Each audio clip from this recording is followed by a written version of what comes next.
sa Philippine Court. May idadagdag yata si VP diyan sa komentaryo tungkol dito kung bakit hindi pinadaan pa sa Filipino Court. Samantalang marami naman tayong korte, ang ating mga huwes ay magagaling.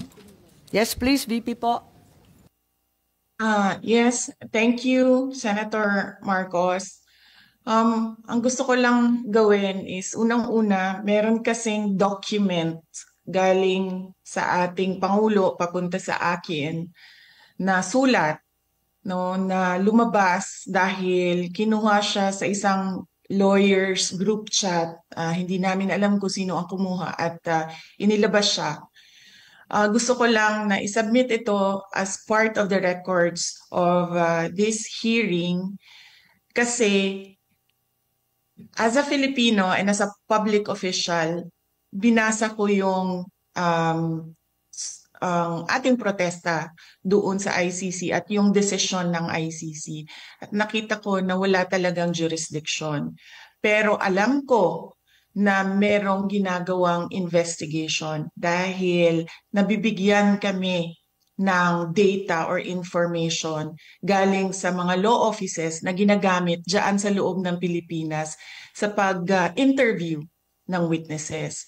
Kaya kinausap ko unang-una ang Secretary of Justice noon. At dahil hindi paiba-iba yung sagot niya sa mga tanong ko, ang ginawa ko ay dumiretso ako sa Pangulo. Kaya yon, nabigyan ako ng sagot ng Pangulo at gusto kong basahin ang kabuuan ng sulat. Nakalagay dito, Dear Vice President Duterte, this is reference to your letter of 4 December 2023 as well as similar letters sent to members of the Cabinet, namely Secretary Jesus Crispin C. Remulla of the Department of Justice and Solicitor General Menardo Guevara on even date.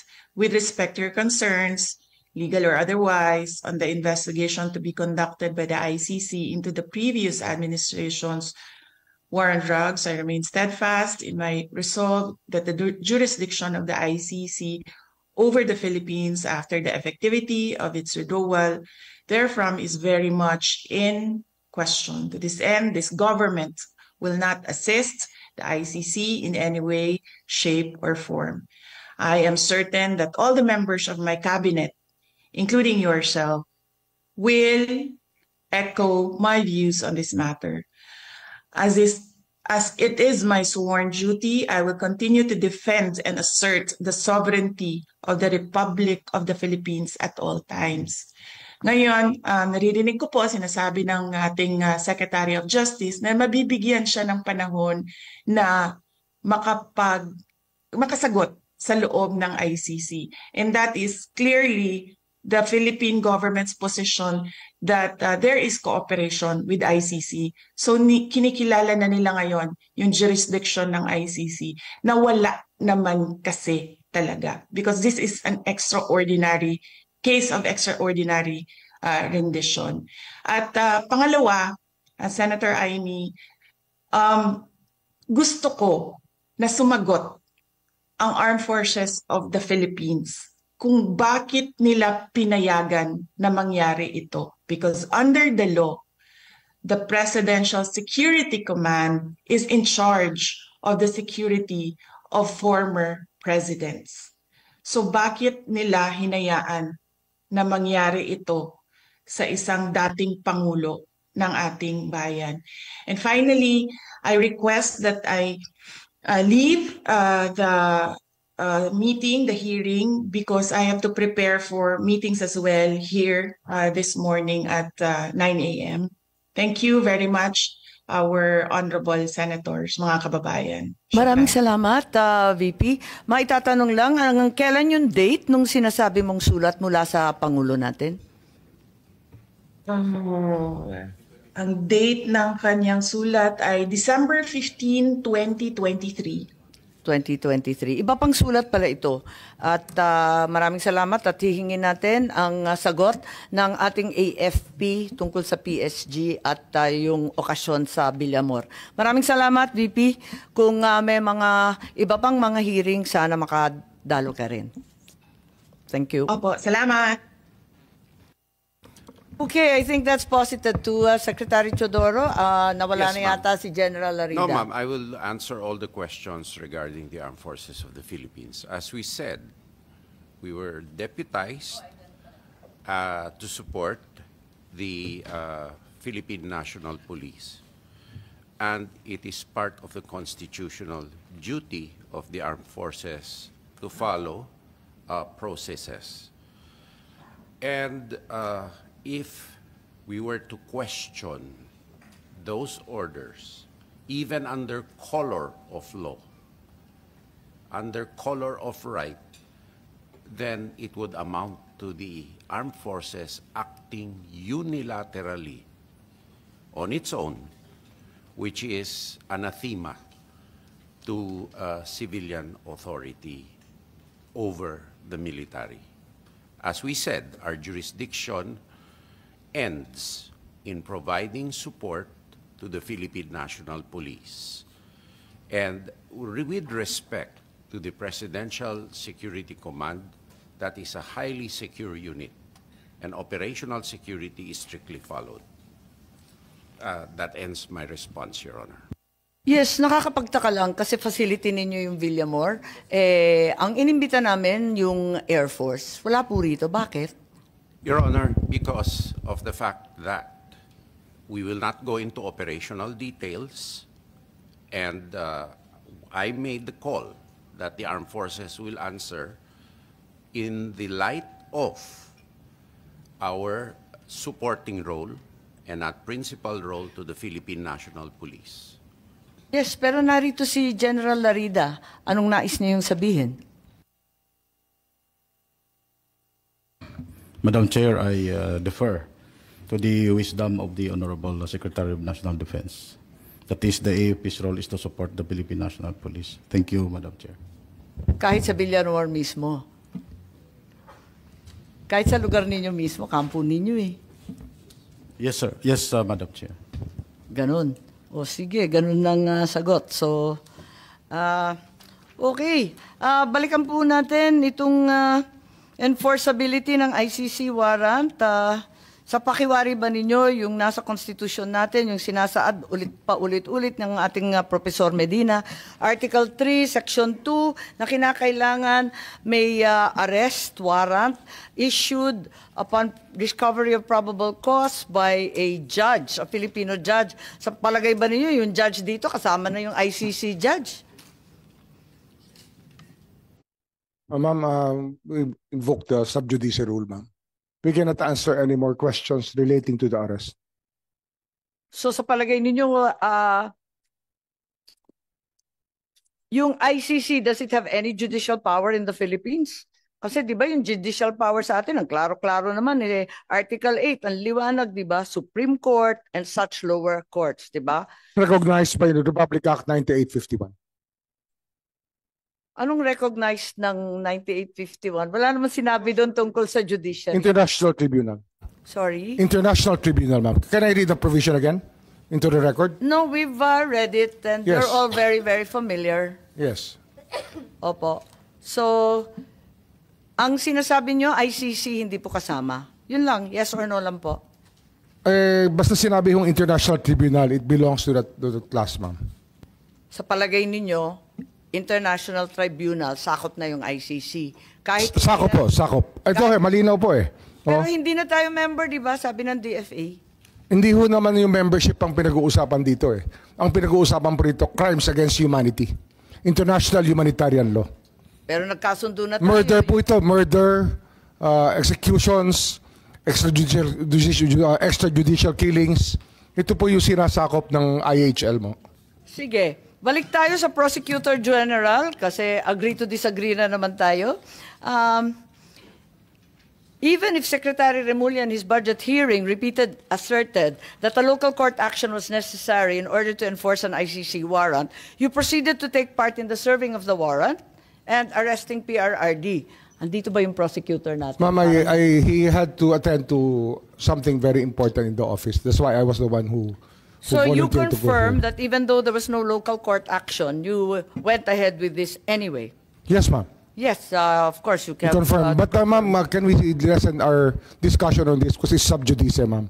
It's a subject of a habeas corpus case in the Supreme Court, which the children of the former President Duterte themselves filed. Yes, we're well aware of the consolidated cases. Was this warrant presented to PRRD at the time he was arrested? Kasi may katanungan, di ba? At may sinasabi si Attorney Medialdea na hindi daw pinakita sa Pangulo. Pwede bang may sumagot? Si General Torre, mukhang kabisado niya. Siya yung nasa video eh. Again, ma'am? Hindi. Yung warrant nung natanggap ninyo yung warrant, naipakita ba yung ICC warrant sa Pangulo, kay Pangulo Duterte? Pinakita ba ninyo sa kanya? Nung inaresto siya, di ba, obligado kayo magpakita ng warrant? Yes, ma'am. Anong pinakita nyo? Right at the tube, ma'am, the Yusik Nikiti, together with PG Fadulion, together with me, gave them the electronic copy through retired General Muntiagudo, ma'am, because that's their condition. They don't recognize the diffusion order. They really want to have a copy of the warrant. That's why a soft copy was given to them on the tube. And a hard copy was printed and later on received by Attorney Delgra in the 250th wing, sir.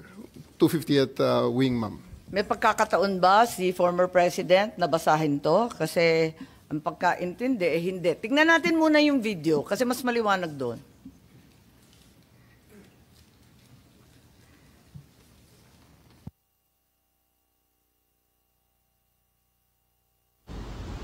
Pag umaresto ka ng tao, pag inaresto ka ng pulis, pwedeng hindi dala ng pulis ang warrant mo?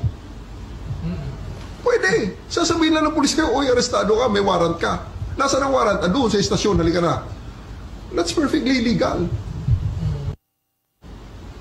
Pag umaresto ka ng tao, pag inaresto ka ng pulis, pwedeng hindi dala ng pulis. So ang sabi po ninyo, hindi naman kailangan yung warrant eh, kaya hindi ninyo pinakita. Tama po ba yun? Ma'am, that is a very, very different interview in the aftermath. But I'm talking of... Anong pinag-uusapan sa interview? And I'm talking about we have already veered on the general rules on the warrantless, on the service of the warrants. Because during the time, and up to this time, there are still a lot of people saying that I'm wrong in there, that you cannot arrest a person with a warrant that you know as a person has a warrant, yet you cannot serve it without the physical warrant. So, all the lawyers know here Diba ang that I'm right there. Kailangan ng warrant as soon as practicable. At hinihingi talaga ni former president. Di ba hinihingi niya? Hinihingi ng abogado niya, asan yung warrant? Tama, di ba hinihingi Yes, nila? ma'am. Anong pinakita nyo? We gave them the electronic copy of the warrant and it was given to them by Yusek Nikiti together with PG Fadulion. It was received by Yung General warrant, anong klase Monteagudo. yung itsura ng warrant? ICC, Interpol? It's an ICC warrant, ma'am. ICC warrant. Yes, ma'am. That was directed to the Interpol. That was the attachment of the diffusion order. Pero ayon sa ating batas, di ba, napakaliwanag naman na yung court o judge, kinakailangan Pilipino. Di naman sakop noon yung Interpol, yung ICC. Bakit naging warrant rin sa Pilipinas yun? I will defer the answering to that question to the DOJ, ma'am, because I was with the DOJ during the time, and it was the DOJ... Hindi nandun si Prosecutor Fadulion Ikaw naman Yes, ma'am. bumasa ng Miranda rights, hindi man lang yung prosecutor. Tinikoberan mo na yung papel ng DOJ, kaya sumagot ka ngayon. Ma'am, we're talking situation in the tube. Hindi, sinabi mo kasi, ang liwaliwanag, sinabi mo, hindi naman kailangan ng warrant eh. It's a different matter, ma'am. Altogether different matter. Bakit? Ilang warrant ba yan? One warrant, but different. That question on the interview is a different situation, ma'am. So, kailan mo pinakita yung warrant? Yung sinasabi mo electronic copy? The first time, ma'am, it is not At kanino? me. It was not me who showed the warrant. It was Yusek Nikiti together with PG Fadulyon, together with me there in the tube of the plane. The former president is still there inside the plane. It was given to retired General Monte Agudo, who is with the party. And because during the time, E.S. Mijaldea and the wife and Attorney Delgra had already went back inside the plane and told us, hindi kami lalabas kung wala kayong maipakitang warrant. Kaya nga, so, when was the accused finally shown the warrant of arrest? Di ba dapat as soon as practicable ang sinasabi? Kailan mo pinakita mismo kay former president? I believe, ma'am, the electronic copy is already acceptable now in the rules of court. Yun na nga, pero pinakita mo ba kay Presidente Duterte? It was not me who they invited inside the plane. It was the PCTC through General Alcantara, whom they invited inside the plane, showing to them and explaining to them the warrant. Ganun ba? Napaliwanag ba ninyo, Executive Director Alcantara? Kasi parang ang bilis-bilis lang naman ninyo dun sa aeroplano.